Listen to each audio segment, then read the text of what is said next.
पहाड़ों के उस पार एक छोटी सी गांव था जिसका नाम था सुनहरा। वहां रहती थी एक 9 साल की लड़की तारा।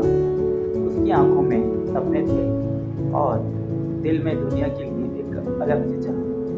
हर रात तारा अपनी छत पर जाकर तारे गिना गिनती थी। लेकिन कुछ हफ्तों से उससे एक सपना बार बार आ रहा था। एक आवाज, हल्की सी लेकिन गहरी, तारा मुझे बचाओ। कौन हो तुम? तारा पूछती, पर जवाब सिर्फ एक ही मिलता है, पेड़ के पीछे आना।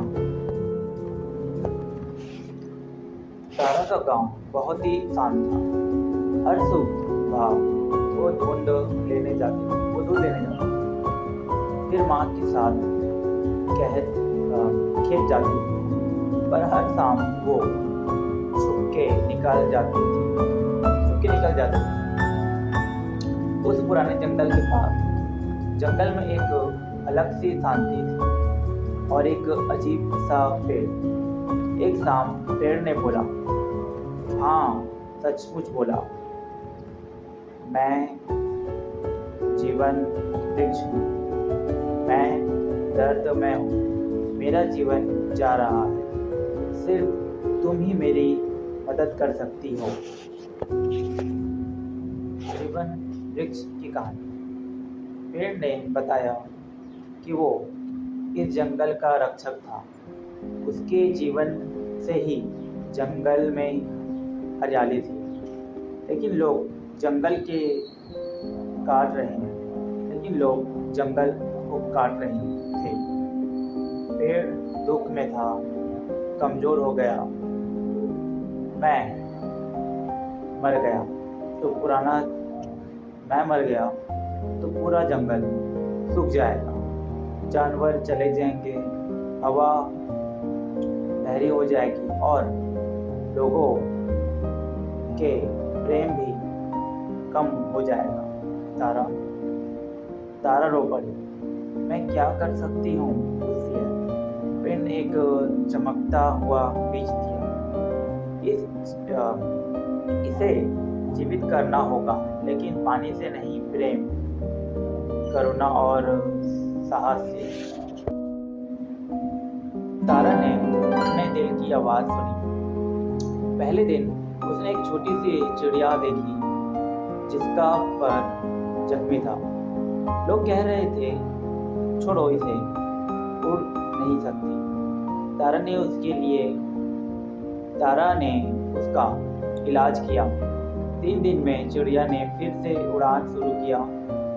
बीच में एक रोशनी चमक उठी। दूसरा दिन एक लड़का था जिसका पैर नहीं था। लोग उससे चिढ़ाते थे। तारा ने उसके लिए छोटी सी गाड़ी बनाई और रोज उससे कहती सिखाई और उससे खेती सिखाई। बीज और रोशन हो गए। तीसरा दिन एक गुस्से भरे बुढ़े बाबा जो किसी से बात नहीं करते थे। तारा ने सिर्फ एक बार मुस्कुराकर कहा, आप अकेले महसूस करते हो? बाबा रो दिया। उन्होंने कहानी बताई। उनका बेटा उनसे नाराज था। तारा ने उन्हें मिलवाया। बीच में फिर से एक चमक आई, इस बार सोने जैसी। बीच के विकास एंड पेड़ की स्टोरी। जब तारा बीज लेकर वापस गई पेड़ के पास, सब कुछ सूख चुका था।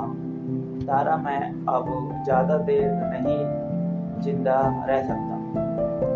तारा ने बीज को पेड़ के पास रखा, लेकिन बीज हिल नहीं रहा था। तारा की आंखों से एक आंसू गिरा। सच्चे प्रेम और दोस्ती की आंसू। वही आंसू बीज को जीवन दे गया। एक तेज रोशनी हुई, पेड़ में पत्ते आए, फूल खिले, पुराने जंगल जग गए। जीवन वृक्ष मुस्कुराया, तारा तुमने मुझे नहीं पूरी दुनिया को बचाया है। अंतिम तोहफा। पेड़ ने तारा को एक वरदान दिया। अब तुम लोगों के दिल की बात बिना शब्दों के समझ सकती हो। जब कभी कोई उदास होगा, तुम्हारा दिल उससे महसूस करेगा। तब से तारा सिर्फ एक छोटी लड़की ही नहीं रही, उसका दिल दुनिया के सबसे बड़ा वरदान बन गया।